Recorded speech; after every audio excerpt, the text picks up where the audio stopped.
Artificial intelligence, am I right? I know there's no shortage of other videos doing rundowns of the plethora of new AI tools hitting the market and demonstrating everything you could do with ChatGPT or these other AI image generators, things that make videos from text prompts or make Joe Biden sound like Kanye West or capture your own voice in a seashell and allow a robot to make you say whatever it wants to.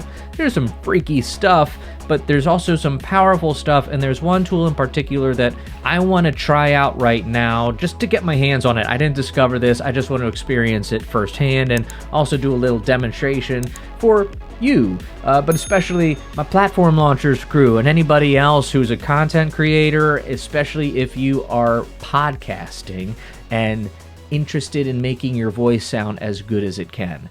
This is called Adobe Podcast Beta. Actually, Adobe Podcast is a full-fledged platform that they're launching with a bunch of other tools. It's currently in beta. You can request access. There is a text-based editor, remote recording features, and AI-powered audio. I don't know what that means. I think that means this enhanced feature that we're going to take a look at now. So back to enhanced speech. All you have to do is drop an audio file into here, and supposedly it's going to make voice recordings sound as if they were recorded in a professional studio. All right, so let's do a little experiment. I'm going to move the microphone. I'm actually going to point it away from me, and you can probably hear it sounds like crap already. I'm also going to record a little bit on my smartphone. I'll set that down over here.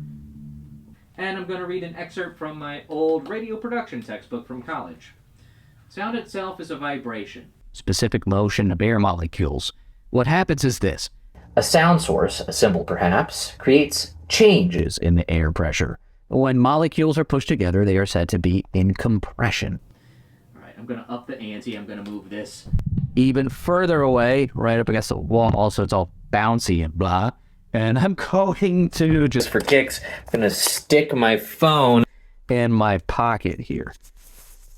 Now, the vibration traveling through the air Carries information. The way that a symbol sounds to our ears is determined by the pattern of vibration. As a matter of fact, the eardrum is a transducer too. It forms the first step in converting emotional energy of vibration into electrical energy in the brain. All right, I'm back for another round of playing around. I went outside with my phone and did a little recording there. I also recorded and already posted a short, but I realized, oh man, I could have ran the audio through the software and see what happens. So let's take a look. All right, we got a helicopter. We got some traffic going by. Maybe I am wanting to Do something outside. and do a little tutorial while I am trying to repair the hole in my deck while a helicopter is flying over by Roosters might be crowing, and I'm not that close to the phone. Let's see what Adobe does with this. But entrepreneurship can also invoke images of tech startups. Silicon Valley venture capital, IPOs or IPAs. That's too early. And that's a choice. That's a path. You can take. You could develop an app that's going to get acquired by Jeff Zuckermusk and make you a billionaire, but It's not necessarily a superior path, and you're no less an entrepreneur for choosing to do something a little bit smaller.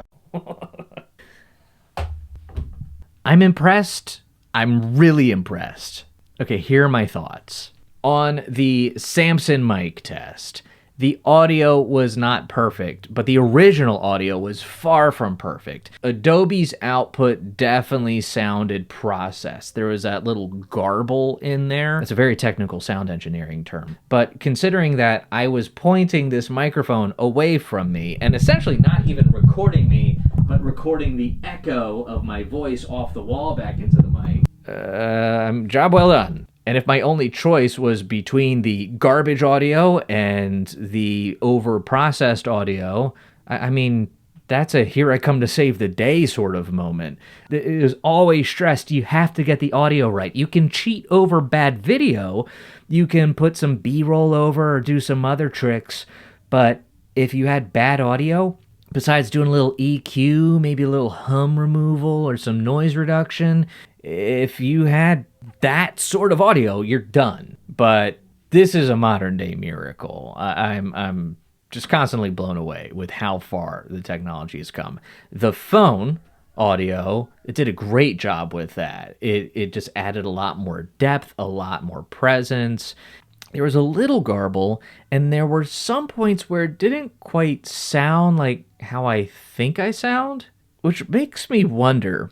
I'm not convinced that it's strictly removing noise and enhancing your voice, but if it's leveraging other technology that Adobe has showcased before, where it captures a noise print, a voice print, and then creates a new audio track. We see this in some of the newer text-to-speech software where you can type out a script and have an AI voice actor speak it out for you. So I'm wondering if it's using some of that tech here, if it's not just cleaning up your voice, but it's actually just giving you a brand new voice, or maybe it's a combination of those two. I don't know. The outside test was really impressive. The echoey kitchen test was really impressive. But then another question that it's got me asking is it too good? I'm expecting to hear a little bit of breeze, a little bit of other noise when I'm outside. But the fact that I'm seeing somebody outside but hearing somebody in a studio recording booth kind of doesn't really match up.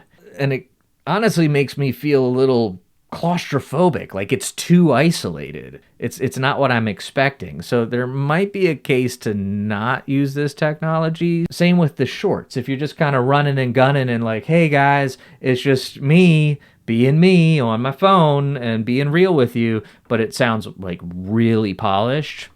I don't know if that's an enhancement that you want to apply to that. Although, I mean, we'll put face filters and make us look gorgeous. So why not sound gorgeous too? At the end of the day, this is cool. It's a really great tool, and it's free? Like, this powerful technology is freely available. I'm always blown away with just how accessible high-quality video and audio production has come, from 4K cameras in your pocket to studio-quality audio recordings anywhere you are. You don't have any excuse anymore. It's time to get out there and start creating some good content. I don't care what kind of business you are. Social video and audio in the form of podcasts is a great way to get your message out in front of an audience, to connect with people, and especially in this AI age where bots can just rip out quality blog content left and right. I think it's going to be increasingly important for you to get your face and your voice out there in order to connect and build trust with your customers. Anyways, this was fun to play around with. I'm curious what you guys think, and if there's any tools that you've been experimenting with in your business. Let me know in the comments if there's another tool I should check out and what you're creating with these tools. I'd love to learn more about you and what you're building. Thank you for taking this for a spin with me. I'll see you in the next one.